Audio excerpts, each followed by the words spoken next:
Bismillahirrahmanirrahim. Assalamualaikum warahmatullahi wabarakatuh. Halo teman-teman semuanya, perkenalkan nama saya Torik Muhammad, NIM 19063068. Saat ini berkuliah di Universitas Negeri Padang, jurusan Teknik Elektro, prodinya S1 Pendidikan Teknik Elektro. Oke, baik. Di sini insyaallah saya akan memaparkan tentang administrasi pendidikan, yaitu sarana dan prasarana. Jadi di sini kita nanti akan sedikit banyaknya membahas tentang apa itu sarana, pengertian dari sarana itu apa, dan prasarana itu apa. Dan ini adalah tugas dari dosen kami, Ibu Tia Ayuningrum MPD, yang telah mengampu kami dalam mata kuliah administrasi dan supervisi pendidikan ini. Baik, untuk yang pertama itu pengertian administrasi sarana dan prasarana, yaitu suatu proses kegiatan dalam mengatur, menata, mengorganisir secara sistematis dan berdaya guna semua sarana dan prasarana yang ada menurut fungsinya masing-masing dalam rangka menunjang tujuan secara efektif dan efisien. Jadi kegiatan sarana prasarana adalah proses kegiatan mengatur. Jadi sarana dan prasarana itu bukan benda mati ya. Teman-teman mungkin berpikirnya sarana itu ya benda saja gitu, pengadaannya saja gitu. Akan tetapi di sini juga ada kegiatan untuk mengaturnya bagaimana, mengorganisirnya bagaimana, menata sarana dan prasarana tadi ya bagaimana. Bukan hanya dengan mengadakan ada sarana ada gitu, akan tetapi tidak diatur, tidak ditata, dan juga tidak diorganisir dengan baik. Jadi administrasi sarana itu adalah kegiatan kita untuk mengaturnya bagaimana agar dia berdaya guna, dan juga pemakaian dari sarana prasarana tadi menjadi lebih efektif gitu, akan menjadi lebih efisien dengan adanya administrasi sarana dan prasarana. Sebelumnya akan saya jelaskan tentang sarana dan prasarana itu perbedaannya bagaimana. Untuk sarana itu barang atau benda yang secara langsung menunjang atau digunakan dalam pelaksanaan suatu kegiatan. Dalam proses pelaksanaan proses PBM, proses belajar mengajar, unsur tersebut dapat berupa ada meja misalnya, ada kapur, ada spidol, dan lain-lain. Ada sapu juga ya, sapu juga bisa masuk di sana. Yaitu barang yang secara langsung. Jadi sarana ini menunjang secara langsung kegiatan pembelajaran kita, misalnya di dalam ruangan kelas atau di tempat proses belajar mengajar. Itu secara langsung dia memberikan dampak atau dapat nampak gitu, nampak secara langsung dia sarana ini untuk menunjang pelaksanaan proses belajar mengajar. Papan tulis juga ada di sana, papan tulis misalnya spidol temannya, penghapus papan tulis, itu adalah sarana itu yang nampak secara langsung memberikan kontribusinya. Kemudian bagaimana dengan prasarana? Prasarana artinya pra itu kan sebelumnya. Sebelum sarana ada prasarana. Prasarana ini barang atau benda yang secara tidak langsung dapat berfungsi sebagai penunjang pelaksanaan kegiatan dalam pelaksanaan pendidikan. Unsurnya dapat berupa berbentuk gedung, ruangan, WC, dan lain-lain misalnya. Kenapa demikian? Karena sarana ini tadi butuh wadah lagi gitu.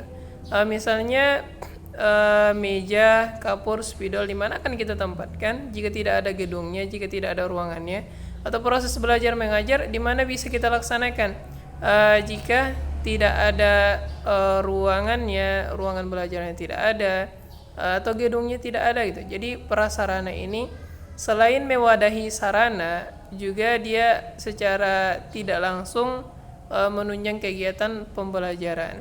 Jadi bedanya sarana dan prasarana, yaitu kalau sarana menunjang secara langsung, Kalau yang prasarana menunjangnya secara tidak langsung. Dan prasarana ini seperti namanya ya, prasarana. Jadi prasarana ini dibutuhkan terlebih dahulu. Misalnya gedung itu dibangun terlebih dahulu daripada prioritasnya untuk membeli meja, membeli bangku, membeli papan tulis, membeli spidol. Itu membangun gedung itu merupakan prioritas utama. Jadi prasarana dulu dibangun, baru dengan sarananya. Selanjutnya ada proses administrasi sarana dan prasarana. Itu yang pertama, analisis dan penyusunan rencana kebutuhan. Setelah prasarana tadi dibangun, misalnya gedung telah dibuat, sebelum itu ada analisisnya. Kebutuhan untuk gedung ini apa saja kira-kira? Listriknya berapa? Pemasangan lampunya nanti berapa? Kebutuhan di sananya apa saja gitu.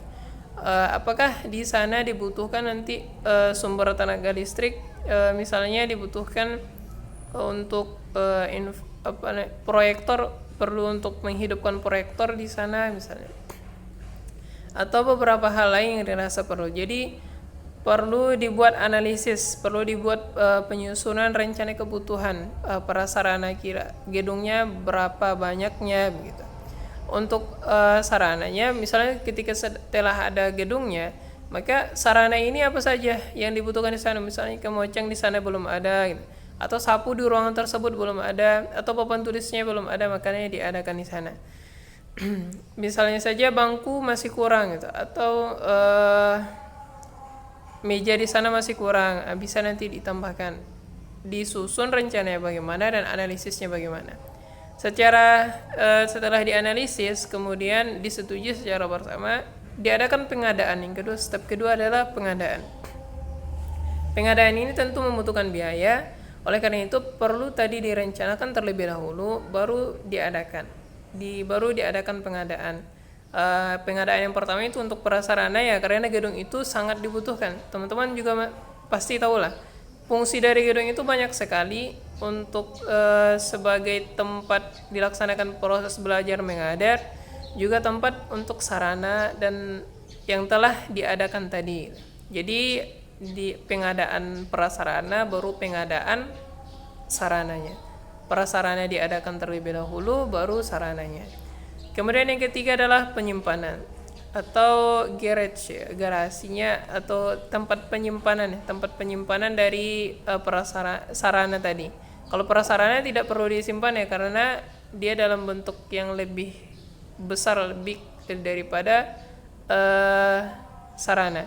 Jadi sarana ini perlu dibuatkan atau diadakan suatu tempat penyimpanannya. Misalnya di suatu lokal di mana tempat penyimpanan untuk barang-barang spidol, atau di mana kita tempat menyimpan sapu atau peralatan kebersihan yang lainnya, agar nanti terjaga dan bisa dilihat perkembangan ada yang rusak tidak gitu.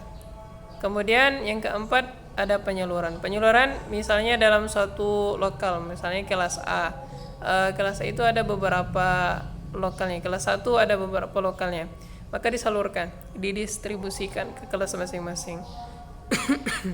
Baik, kemudian ada inventaris. Inventaris tadi kurang lebih sama dengan penyimpanan ya, tapi ini inventarisnya sebagai penyimpanan barang untuk secara keseluruhannya. Keenam adalah pemeliharaan. Itu bagaimana seorang guru bisa memberikan pelajaran administrasi ini juga kepada muridnya, agar bisa memelihara barang-barang yang telah diadakan tadi, agar tidak terjadi kerusakan, atau jika pun rusak itu ada pelaporannya. Jadi ada pemeliharaan. Kemudian ada penghapusan, misalnya suatu sarana tidak dibutuhkan lagi, bisa digantikan dengan sarana yang lainnya, berarti ada yang dihapus. Atau suatu prasarana, misalnya ada gedung yang dialihfungsikan atau dirubuhkan karena sudah tidak sesuai dengan standar yang ada, berarti ada dilakukan penghapusan. Yang kedelapan, dilakukan pengawasan. Pengawasan ini dilakukan oleh, kalau di sekolah biasanya kepala sekolah, bisa juga ada dewan pengawas sekolah ya. Jadi agar seluruh pendanaan tadi, pengadaan tadi kan memerlukan dana. Jadi dipastikan dana yang diberikan untuk pengadaan sarana dan prasarana sekolah tersebut berjalan sesuai dengan mestinya, maka dibutuhkanlah suatu pengawasan agar tepat sasaran. Kegiatan ini tepat sasaran gitu, agar tidak melenceng dari sasaran yang telah disusun di rencana kebutuhan tadi. Kemudian ini ada peran guru dalam administrasi sarana prasarana. Peran kita ya sebagai calon pendidik atau sebagai guru dalam administrasi sarana prasarana, yang pertama berperan dalam proses analisis kebutuhan sehingga sarana yang dibutuhkan oleh guru dapat disediakan oleh sekolah dan memperhatikannya. Guru karena sebagai wadah pendistribusi ilmu pasti memerlukan sarana ya. Sarana apa saja? Inilah nanti yang harus diketahui oleh guru ya. Jangan sampai berlebihan sarananya. Akan tetapi sarana tersebut tidak ada satupun yang bisa menunjang kegiatan PBM-nya gitu. Jadi diharapkan guru dapat memberikan analisis kebutuhan yang tepat, analisis kebutuhan yang benar-benar dibutuhkan, sehingga kegiatan pembelajaran yang dilaksanakan bisa berjalan optimal, dan juga yang diadakan tersebut atau pengadaan sarana dan prasarana tadi tidak mubazir, tidak terbuang percuma saja gitu.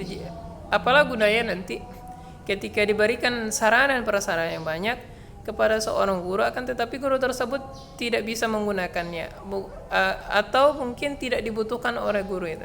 Jadi guru berperan ya dalam analisis kebutuhan agar nanti tepat sasaran, agar sarana dan prasarana yang dibangun juga sesuai dengan kebutuhan guru pada saat itu.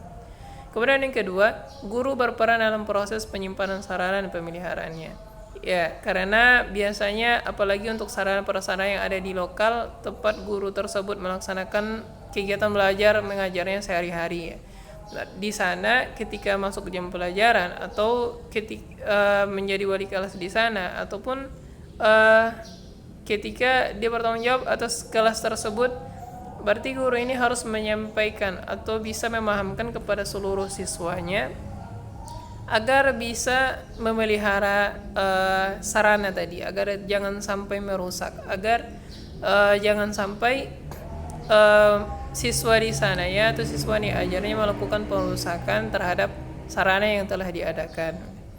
Kemudian yang ketiga, guru juga berperan dalam proses penguasaan terhadap sarana dan prasarana. Ketika mungkin guru mendapatkan ada beberapa sarana yang rusak, ada beberapa sarana yang mungkin katakanlah dirusak oleh beberapa oknum siswa misalnya. Nah, di sini guru yang melakukan pengawasan. Untuk selanjutnya mungkin ada dilaporkan dan dilakukan pemanggilan dan juga pengevaluasian atas pengawasan tentang sarana dan prasarana ini. Kemudian antara itu tentang pemeliharaan. Jadi selain siswa, guru juga bertanggung jawab untuk melakukan pemeliharaan terhadap barang-barang sarana dan prasarana yang telah diberikan. Demikianlah yang bisa saya sampaikan teman-teman semuanya tentang administrasi sarana dan prasarana. Mohon maaf jika masih ada kesalahan dan kekurangan. Saya sangat mengharapkan adanya penyampaian jika ada dari teman-teman semuanya, jika masih ada yang salah dari yang saya sampaikan. Demikian, wabillahi taufiq wal hidayah. Assalamualaikum warahmatullahi wabarakatuh.